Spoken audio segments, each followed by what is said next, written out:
हाय दोस्तों, मेरा नाम स्मिता है और आज मैं आपको एक ऐसी कहानी सुनाने वाली हूँ जिसे सुनने के बाद आप अकेले बाहर निकलने से डरेंगे।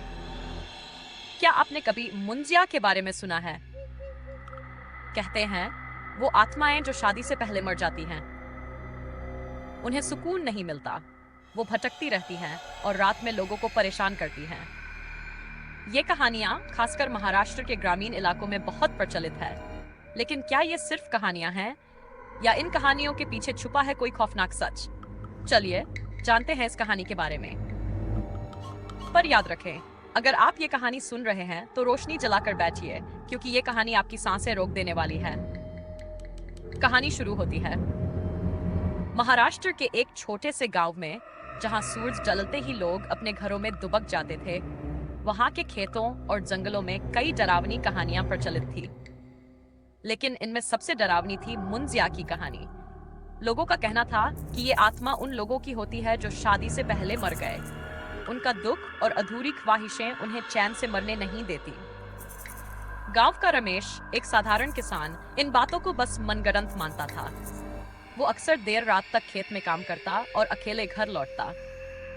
एक दिन जब उसे खेत में ज्यादा देर हो गई तो उसने सोचा कि छोटा रास्ता लेकर जल्दी घर पहुंच जाएगा।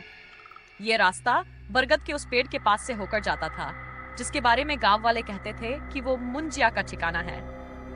जैसे ही रमेश उस पेड़ के पास पहुंचा, उसे लगा जैसे कोई उसकी ओर देख रहा है। पेड़ के नीचे घना अंधेरा था, लेकिन एक लंबा परछाई जैसा साया उसे साफ दिखाई दे रहा था। पहले तो उसने सोचा कि ये उसकी थकान का असर है, लेकिन तभी वो साया हिलने लगा। वो तेजी से रमेश के करीब आया। अचानक वो साया एक आदमी का रूप ले चुका था। लंबा, दुबला पतला और उसकी आंखें खून जैसी लाल। उसने एक भारी और गूंजती हुई आवाज में पूछा, यहाँ से गांव का रास्ता किधर है? रमेश को उसकी आवाज सुनकर ऐसा लगा जैसे उसके कानों में कोई बर्फ डाल रहा हो। उसे अपनी दादी की बात याद आई, अगर रात में कोई अनजान आवाज सुनाई दे तो कभी जवाब मत देना। रमेश ने बिना कुछ कहे अपना सिर झुका लिया और तेजी से वहां से भागने लगा। लेकिन जैसे ही उसने दौड़ना शुरू किया, उसे ऐसा महसूस हुआ जैसे किसी ने उसकी पीठ पर पंजे मारे हों। उसे हल्का दर्द हुआ, लेकिन उसने पीछे पलट कर देखने की हिम्मत नहीं की। उसने मन ही मन हनुमान चालीसा का पाठ शुरू किया और भागता रहा। जब वो अपने घर पहुंचा तो उसकी पत्नी ने देखा कि उसकी कमीज पीछे से फटी हुई थी। उसकी पीठ पर 3 गहरी खरोंचें थी, मानो किसी जानवर ने हमला किया हो। गांव के बुजुर्गों ने रमेश को समझाया कि वो मुंजिया का शिकार हो चुका था। कहानी यहीं खत्म नहीं होती। कुछ दिन बाद रमेश के खेत में काम करने वाला एक मजदूर रघु ने बताया कि उसने बरगद के पेड़ के पास एक आदमी को बैठे देखा, जो जोर जोर से रो रहा था। रघु ने सोचा कि शायद वो कोई राहगीर है और उसकी मदद करनी चाहिए। उसने पास जाकर पूछा, तुम क्यों रो रहे हो? उस आदमी ने धीरे धीरे अपना सिर उठाया और मुस्कुराया, लेकिन उसकी मुस्कान इंसानी नहीं थी।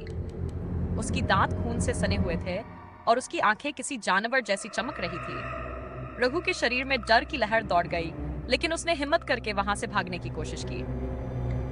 उस रात रघु अपने घर नहीं लौटा। गांव वालों ने उसे अगले दिन खेत के पास बेहोश पाया। उसके हाथ में एक पुरानी चिट्ठी थी जिस पर लिखा था, जो मेरी मदद करता है वो मुझसे बच नहीं सकता, अब तुम्हारी बारी है।